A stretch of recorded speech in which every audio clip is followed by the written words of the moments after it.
Movie की शुरुआत candle नाम की एक लड़की को दिखाने से होती है जो इस वीरान बीहड़ में अपने एक दोस्त डीन के साथ छुप कर के रह रही थी। वो एक पंप के जरिए से जमीन से पानी निकालने की कोशिश करती है। दरअसल कैंडल अपने दोस्त डीन, जिसकी किडनियां खराब हो चुकी है, उसे जल्द से जल्द यहाँ से ले जाना चाहती है। कैंडल को अपने दोस्त का इलाज कराने के लिए उसे पास के कैंप में ले जाना होगा, लेकिन यहाँ से निकलना इतना आसान नहीं था क्योंकि आसपास हमेशा दुश्मन घूमते रहते हैं। कैंडल के पास एक रेडियो भी है जिसके जरिए से वो आसपास की खबरों को सुनती रहती है, जिसमें हर कोई मदद की गुहार लगा रहा होता है। कई लोगों ने 20 दिन से पानी नहीं पिया था, कुछ लोग 10 दिन से प्यासे हैं और किसी के पास तो पानी का इंतजाम था ही नहीं। एक दिन जब ये इस घर में छुपे हुए थे तभी इन्हें कुछ आवाजें सुनाई देती है। तब ये दोनों अटारी में जाकर के छुप जाते हैं। दरअसल यहाँ पर 2 आदमी आए होते हैं जो अटारी को चेक नहीं करते और यहाँ से चले जाते हैं। उनके जाने के बाद जब कैंडल नीचे आती है तो वहाँ वो एक औरत को बैठा हुआ देखती है। कैंडल फौरन उस पर गन पॉइंट कर देती है। वो औरत कैंडल से कहती है कि मुझे पानी चाहिए, मेरा पैर बहुत ज्यादा जख्मी है।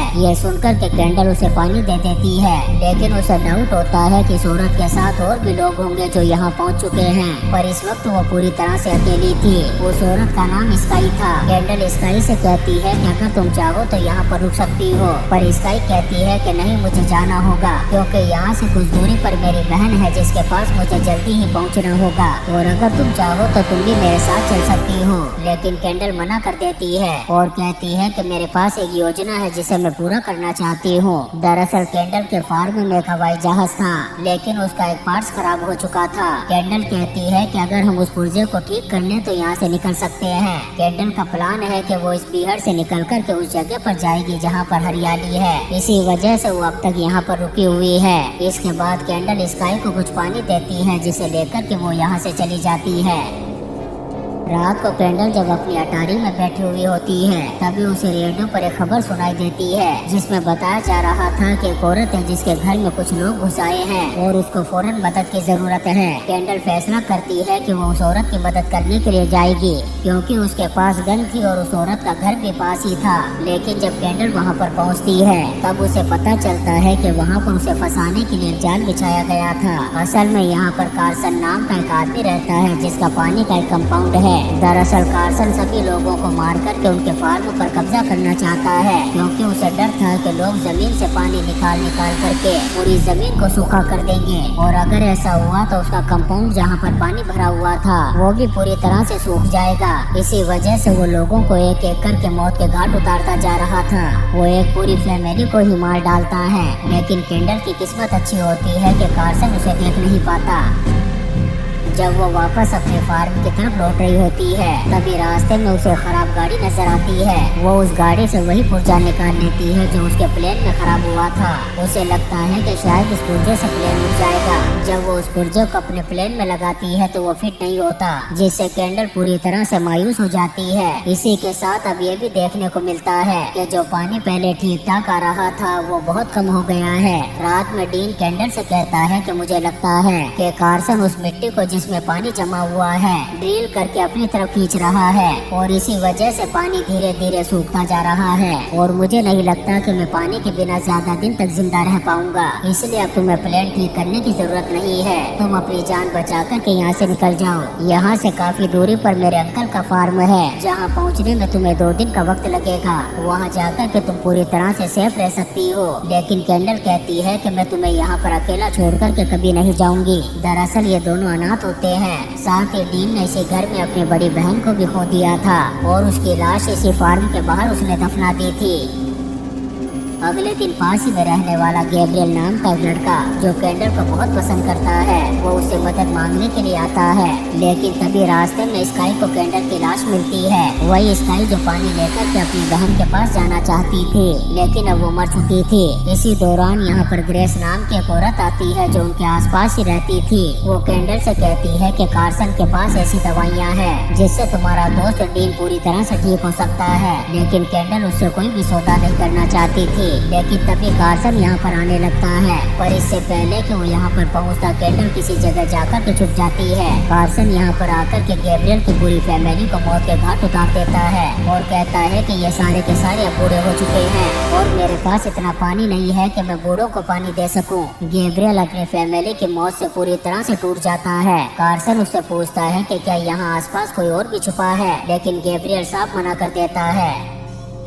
तभी कैंडल पिछले रास्ते से यहाँ से भाग जाती है। थोड़ा आगे जाने पर उसके सामने एक आदमी आ जाता है। तब कैंडल अपनी बंदूक से उसका काम तमाम कर देती है और तेजी से अपने फार्म की तरफ दौड़ पड़ती है जहाँ पर उसका प्लेन खड़ा था।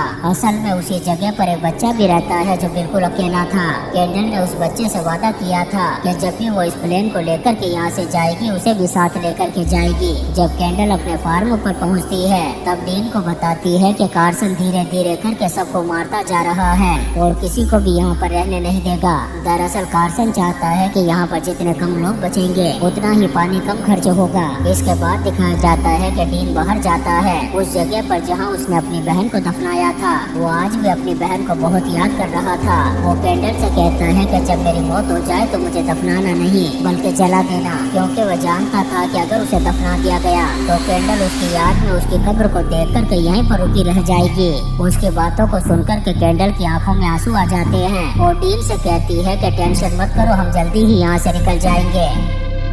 फिर ये दोनों अटारी में ही सो जाते हैं। अगली सुबह कैंडल नीचे आती है तो देखती है कि बाहर कार्सन का आदमी खड़ा है। वो फौरन घर के अंदर छुप जाती है। दरअसल इनके घर के बाहर एक पंप था जिसकी वजह से कार्सन को हमेशा डाउट रहता था कि जरूर इस घर में कोई ना कोई है। अब कार्सन के आदमी घर के अंदर आ जाते हैं। कार्सन के पास एक ऐसा डिवाइस होता है जिससे वो इंसानों को ट्रेस कर सकता था, लेकिन वो कैंडल और डीन को ट्रेस नहीं कर पाता क्योंकि इन्होंने अपने आप को पूरी तरह से फॉइल पेपर से ढक लिया था जिससे उनकी बॉडी हीट बाहर नहीं निकलती। लेकिन वो घर के अंदर जहरीली गैस छोड़ देता है ताकि अगर कोई छुपा हुआ हो तो उसका काम तमाम हो जाए। मगर कैंडल और डीन मास्क पहन लेते हैं जिससे उस गैस का उन पर कोई असर नहीं होता। अब कार्सन और उसके आदमियों को यकीन हो जाता है कि इस घर में कोई नहीं है, इसलिए वो उस जगह पर अपना निशान लगा कर के चले जाते हैं। मतलब अब यह जगह भी कार्सन की हो चुकी थी। लेकिन जब कार्सन की बेटी उधर से गुजर रही होती है तभी वो खिड़की पर एक सिल्वर पेपर देख लेती है जिसे देख कर के उसे डाउट हो गया था, मगर फिलहाल वो वहाँ से चली जाती है।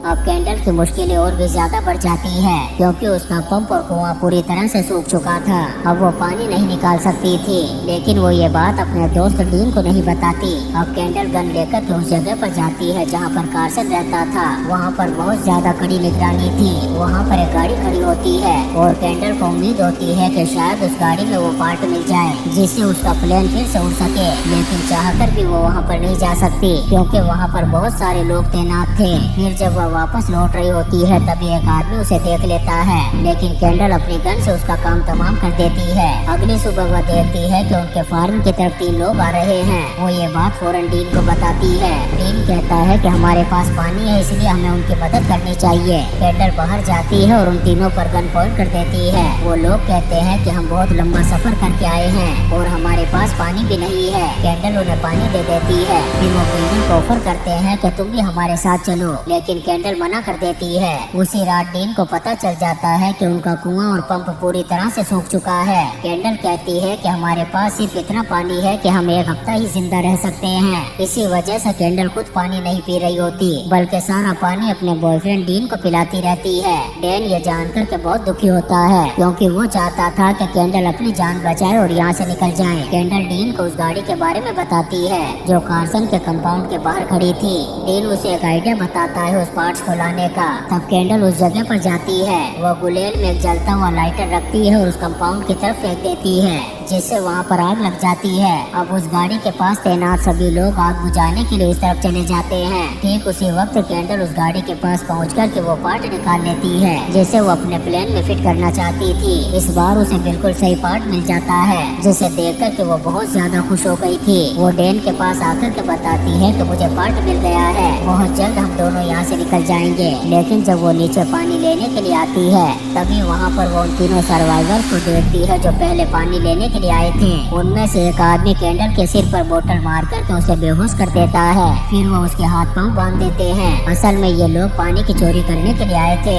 उनके साथ एक औरत भी होती है जो कैंडल को जान से मारने ही वाली थी, लेकिन तभी डीन आ जाता है। उसके पास एक गन होती है जिससे वो इन तीनों का काम तमाम कर देता है। इसके बाद डीन कैंडल के हाथ पांव को खोल रहा था, तभी कार्सन के आदमी गोलियों की आवाज को सुनकर के इस तरफ आने लगते हैं। डीन कैंडल को गाड़ी के अंदर छुपा देता है। अब कार्सन के आदमी भी इस घर तक पहुंच चुके थे। अब डीन उनके सामने होता है। वह बहुत ज्यादा बीमार था और ठीक से अपने पैरों पर चल भी नहीं सकता था, तो फिर उसने 3 लोगों को कैसे मार दिया। यही सोचकर के कार्सन के आदमी घर की तलाशी लेना शुरू कर देते हैं। ये देखकर के डीन उन पर गोली चला देता है। तब कार्सन के आदमी उसे भी मार देते हैं। डीन की चीख सुनकर के कैंडल भी समझ जाती है कि उसे मार दिया गया है, लेकिन फिर भी वह गाड़ी से बाहर नहीं आती। अब कार्सन अपनी बेटी के साथ यहाँ से चला जाता है, लेकिन अभी भी उसके 2 आदमी वहाँ पर तलाशी ले रहे होते हैं। तब कैंडल एक तलवार उठाती है और उन दोनों आदमियों को मार देती है। इनमें से एक नकाबपोश होता है। जब कैंडल उसका नकाब हटाती है तो वो गैब्रियल था। कैंडल उसकी मौत से बहुत ज्यादा दुखी हो जाती है, लेकिन अब वो कुछ नहीं कर सकती थी। अब उसने अपने दोनों दोस्तों को खो दिया था। इसके बाद कैंडल डीन की लाश को जलाकर के उस पार्ट को लेकर के प्लेन के पास पहुंचती है और उसे फिट कर देती है उसके अंदर। लेकिन तभी वह देखती है कि वो बच्चा वहाँ पर नहीं था। वो घर के बाहर कार्सन का निशान देखती है। तब उसे समझ में आ जाता है कि उस बच्चे को कार्सन उठा करके ले गया है और वो उस बच्चे को लाने के लिए पानी के नीचे सुरंग के जरिए से उसके कंपाउंड में घुस जाती है। वहाँ पर वो बच्चा डर के साथ बैठा हुआ था। इसी दौरान कार्सन के लोग उस पर हमला कर देते हैं, लेकिन कैंडल एक एक करके उन सब का काम तमाम कर देती है। अब सिर्फ कार्सन जिंदा बचा हुआ था। कार्सन उस पर हमला करता है, लेकिन कैंडल भी बहुत अच्छी तलवारबाज थी। वो एक ही झटके में उसका काम तमाम कर देती है। अब उसकी आखिरी दुश्मन बची थी कार्सन की बेटी। यहाँ दोनों के बीच में घमासान WWE की फाइट होती है, लेकिन कैंडल उसे भी मार देती है। फिर वो बच्चे को लेकर के प्लेन की तरफ बढ़ती है। बच्चा डीन के बारे में पूछता है, तब वो झूठ बोल देती है कि वो यहीं पर रहेगा और ये लोग यहाँ से निकल जाते हैं। इसी सीन के साथ ही शानदार मूवी द लास्ट सर्वाइवर्स खत्म हो जाती है। दोस्तों, हम आपके लिए ऐसी ही इंटरेस्टिंग मूवीज एक्सप्लेन करते रहेंगे, तो आप चैनल को सब्सक्राइब जरूर करें और लाइक और कमेंट्स भी करें। Thank you.